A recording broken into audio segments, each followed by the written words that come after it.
Hi friends, welcome to our channel. இன்றைக்கி நம்ம broccoli fry எப்படி செய்கிறதுன்னு பார்ப்போமா?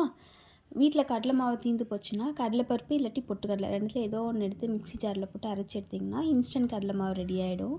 அது கூடவே தேவையான அளவு கோதுமை மாவு ஆட் பண்ணியிருக்கேன். அப்புறம் 2 டீஸ்பூன் அளவுக்கு அரிசி மாவு ஆட் பண்ணியிருக்கேன். அரிசி மாவு வந்து நமக்கு கிறிஸ்பினஸ் தரும். அதுக்காக கூட காரத்துக்கு வந்து 1/4 டீஸ்பூன் அளவுக்கு கரம் மசாலா, அப்புறம் சால்ட் ஆட் பண்ணிக்கிறேன். அதுக்கடுத்து பார்த்திங்கன்னா மிளகாய்த்தூள் ஆட் பண்ணிக்கிறேன். ஸோ இதெல்லாத்தையும் ஆட் பண்ணிவிட்டு நல்லா எல்லாத்தையும் கலந்து விட்டுட்டு உப்பு காரம் டேஸ்ட்டு பார்த்துக்கோங்க. இந்த இடத்துல உங்களுக்கு வேணும்னா உப்பு காரம் ஆட் பண்ணிக்கலாம், இல்லை உங்களுக்கு வேணும்னா இஞ்சி பூண்டு பேஸ்ட் கூட ஆட் பண்ணிக்கலாம். நான் இதில் இஞ்சி பூண்டு பேஸ்ட்லாம் எதுவும் ஆட் பண்ணல. ஸோ அதெல்லாம் செக் பண்ணிவிட்டு கொஞ்சம் கொஞ்சமாக தண்ணி விட்டு கலந்துக்கிறேன். ஸோ கொஞ்சம் கொஞ்சமாக நம்ம தண்ணி விட்டு கலக்கும் போது நமக்கு அதனுடைய பதம் கரெக்டாக தெரியும்.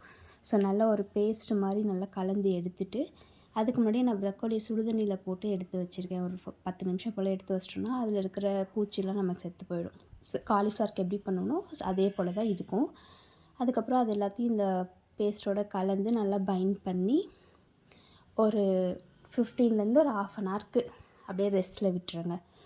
அதுக்கப்புறமா ஒரு பேன் வச்சு தேவையான அளவு எண்ணெய் ஊற்றிக்கோங்க. இன்றைக்கி வந்து நான் ஸ்டீர் ஃப்ரை தான் பண்ண போகிறேன். சப்போஸ் உங்களுக்கு டீப் ஃப்ரை வேணும்னா நீங்கள் நல்லா இன்னும் நிறையா எண்ணெய் விட்டுக்கோங்க. ஸோ நான் இன்றைக்கி ஸ்டீர் ஃப்ரை பண்ணுறதுனால கொஞ்சமாக எண்ணெய் விட்டு அதில் ப்ரொக்கோலி அப்படியே நல்லா உதிரி போட்டுக்கிறேன். ஒன்றுனா போட்டாலும் சரி அப்படியே நல்லா உதிரி போட்டுக்கோங்க. இல்லை அப்படியே போட்டிங்கன்னா ஒன்று ஒட்டிக்கும். ஸோ எல்லாத்தையும் போட்டு ஒரு மீடியம் ஃப்ளேமில் வச்சு ஒரு சைடு நல்லா ஒரு 5 மினிட்ஸ் விட்டதுக்கப்புறம் ஒரு ப்ரௌனிஷ் கலர் வரும். அடுத்து திருப்பி போட்டு இன்னொரு சைடு ஒரு 5 மினிட்ஸ் போல் ஃப்ரை பண்ணி எடுத்திங்கன்னா டேஸ்டியான ப்ரொக்கோலி ஃப்ரை ரெடி ஆகிடுச்சு. ட்ரை பண்ணி பார்த்துட்டு எப்படி இருந்துச்சுன்னு சொல்லுங்கள்.